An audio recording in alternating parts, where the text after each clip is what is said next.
অফিসগুলো চালাচ্ছে কি? অফিসগুলো অর্থাৎ সরকারি অফিস, শিক্ষা দপ্তরের অধীন জেলা পরিদর্শক অফিস, জেলা স্কুল পরিদর্শক অফিস, যেখান থেকে স্কুল শিক্ষা ব্যবস্থাটা এন্টায়ারলি অপারেটেড হয়, সেই দফতরগুলো কারা চালাচ্ছে? খোঁজ নিয়ে দেখছিলাম মিডিয়া রিপোর্ট, 95% পদ ভেকেন্ট গ্রুপ সি, গ্রুপ ডিতে। অর্থাৎ সমস্ত জেলা পরিদর্শকের যত দফতর এবং অফিস সারা রাজ্যে রয়েছে, কারণ সারা রাজ্যেই তো ছড়িয়ে ছিটিয়ে সব স্কুলগুলো রয়েছে, সারা রাজ্যে প্রত্যেকটি জেলায় রাজ্য সরকারের অধীন স্কুল রয়েছে। সেই স্কুলের নিয়ন্ত্রক সংস্থা হচ্ছে জেলা পরিদর্শক অফিস, অর্থাৎ সেই জেলা ডিআই কিংবা এআই কি বা এসআই যারা স্কুলের পর্যবেক্ষণ করেন, রিপোর্ট দেন, সেই রিপোর্ট ডিআই অফিস থেকে স্কুল শিক্ষা দপ্তরে আসে, সেখান থেকে বিকাশ ভবনে আসে। আলটিমেটলি এভাবেই তো সার্কিটটা পরিচালিত হয়। সেই স্কুল শিক্ষা দপ্তরের সমস্ত জেলা পরিদর্শক অফিসে গ্রুপ সি এবং গ্রুপ ডি পদে 95% ভেকেন্ট মিডিয়া রিপোর্ট করছে। অর্থাৎ প্রতি 100 জন যেখানে থাকার কথা সেখানে 5 জন লোক আছে। তাহলে অফিসগুলো চালাচ্ছে কি? প্রশ্নটা হচ্ছে, স্কুল শিক্ষা দপ্তরটা চলছে তো, মাধ্যমিক উচ্চ মাধ্যমিক পরীক্ষা, প্রাইমারি স্কুলের নিয়ন্ত্রণ, টিচারদের মাইনে, স্কুল কর্মচারীদের মাইনে, অশিক্ষক কর্মচারীদের মাইনে, অন্যান্য ফাইন্যান্সিয়াল ডিসবার্সমেন্ট চালাচ্ছেন কারা?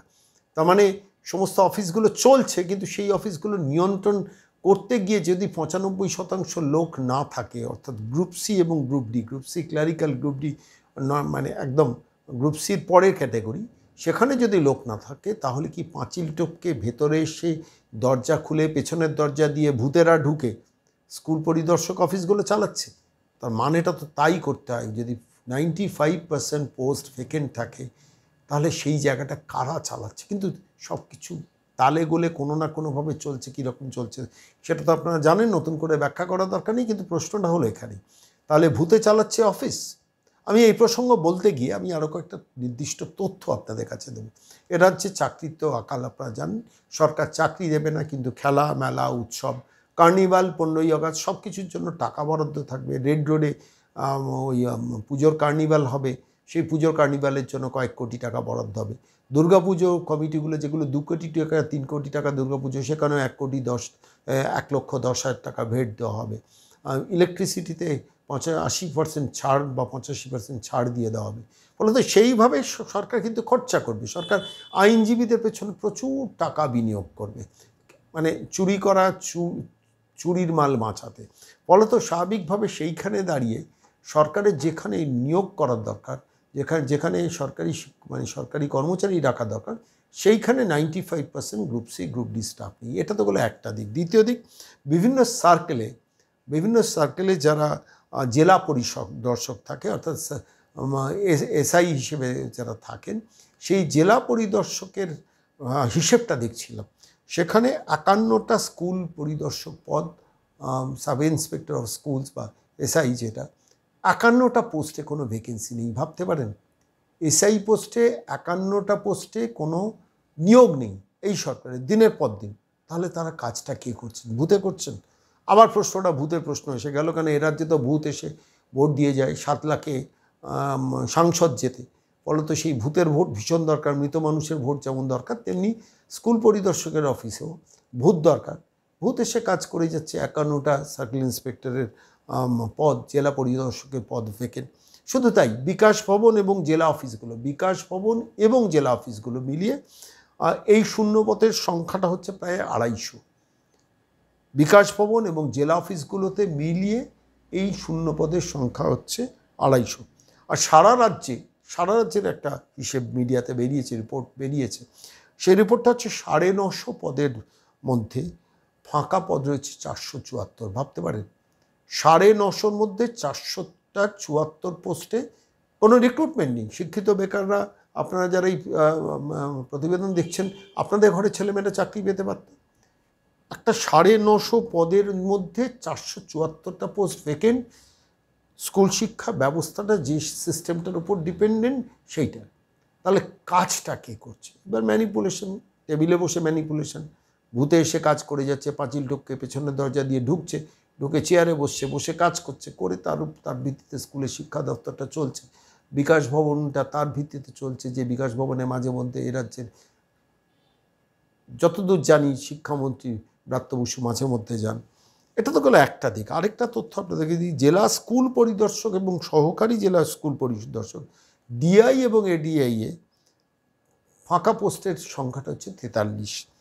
আর গ্রুপ সি গ্রুপ ডি যারা দৈনন্দিন কাজটা স্কুল শিক্ষা দপ্তরে চালান, সেখানে 5 জন মাত্র লোক থাকে, যেখানে 95 জন লোক থাকার কথা, 100 জন লোক থাকার কথা। তা 100% মধ্যে 5% লোক কাজ করে। প্রশ্নটা এখানেই যে এইভাবে একটা রাজ্য চলে, ভাবুন তো। আমি বাংলার মানুষকে বলছি যে যেখানে দাঁড়িয়ে যে ঘরের ছেলেমেয়েরা যারা চাকরি পেতে পারতো ওই জেলা পরিদর্শক অফিসে, তিনি তৃণমূল হতে পারেন, তিনি বিজেপি হতে পারেন, তিনি সিপিএম হতে পারেন, তিনি কংগ্রেস হতে পারেন, তিনি কোনো রাজনৈতিক দলের লোক না হতে পারতেন, দিনের শেষে তো সরকারের শিক্ষা ব্যবস্থাটা ঠিকঠাকভাবে চালানোর একটা জায়গা থাকতো, কিছু ছেলেমেয়ের জীবন জীবিকা তো চলতে পারতো। একদিকে শিক্ষা ব্যবস্থা ধ্বংস হচ্ছে, একদিকে কর্মী সংকোচন হচ্ছে।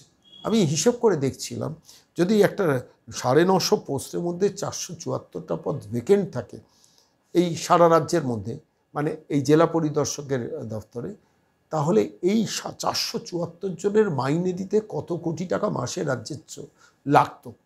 এই টাকাটা সরকার কিন্তু বাঁচাচ্ছে, এবং এই টাকাটা দিয়েই আবার ওই লক্ষ্মীর ভাণ্ডার করে দিচ্ছে 1000 টাকা, 750 টাকা হয়তো কন্যাশ্রীকে দিয়ে বলছে দেখো আমরা তো তোমাদের এটা দিচ্ছি, অন্য কোনো সরকার তো দিত না। আলটিমেটলি স্কুল জেলা পরিদর্শক দফতরটা ভেঙে পড়ছে, শিক্ষা ব্যবস্থাটা ভেঙে পড়ছে। স্কুলগুলো গত 2 দশকে 24,000 স্কুল গুটিয়ে গেছে। সাম্প্রতিককালে 8,500 সামথিং স্কুল বন্ধ করে দেওয়া হয়েছে। একটা স্কুলে যেখানে 40 জন স্কুলের শিক্ষক থাকার কথা, চলছে হয়তো 12 জন কি 13 জন, বাকি কন্ট্রাকচুয়াল কিংবা প্যারা টিচার দিন নিয়ে চলছে। সেইখানে দাঁড়িয়ে এই স্কুলের নিয়ন্ত্রক সংস্থাটাও ব্যাকগ্রাউন্ডে এই অবস্থা। আপনি জানতেন কি খবরটা? জানতেন না। এটা নিয়ে বড় মিডিয়া বড় করে টকশো করবে না, বড় মিডিয়া এটা নিয়ে প্রথম পাতায় বড় করে খবর করবে না, কিন্তু খবরটা খুব গুরুত্বপূর্ণ আমার কাছে মনে হয়েছে। তার কারণ পশ্চিমবঙ্গের দিনের শেষে স্কুলের শিক্ষা দপ্তরটাকে চৌপাট করে দিচ্ছেন মমতা বন্দ্যোপাধ্যায়। এই তথ্য রিপোর্টেই স্পষ্ট, যে রিপোর্টটা বড় সংবাদ মাধ্যম লুকোয়, যে সংবাদপত্রে এইগুলো বেরোলে মানুষের সচেতনতা বাড়তে পারত। আমি বলছি কেন আজকে শিক্ষিত বেকাররা তৃণমূল কংগ্রেস দলটাকে ভোট দেবে? ছেড়ে দিন, যদি আপনি খুব বেশি শিক্ষিত নাও হন, তাও কেন এই তৃণমূল দলটাকে ভোট দেবেন? বারবার ভাবুন, মহিলাকে তাড়ান নবান্নের 14 তলা থেকে, না হলে কিন্তু আজকের যে পরিস্থিতিটা আমি আপনাদের কাছে বর্ণনা করলাম, এটা বাড়বে। 950-এর মধ্যে এখন 474টা ভ্যাকেন্ট। হয়তো দেখা যাবে যে এই মহিলা ক্ষমতা এলে 950টা পোস্টের মধ্যে হয়তো 650টা পদই ভ্যাকেন্ট। কিচ্ছু বলতে পারবেন না, ভোটে জিতেছি। ভোটে জিতলে যা ইচ্ছে তাই করার ক্ষমতাটা এসে যায়। ভোটে জিতলে নিজের হাসি মুখের বিজ্ঞাপন দিয়ে বড় বড় সংবাদপত্র কেনা যায়, কিন্তু ভোটে জিতলে মানুষের অধিকার কী এভাবে কাড়া যায় ভাববেন।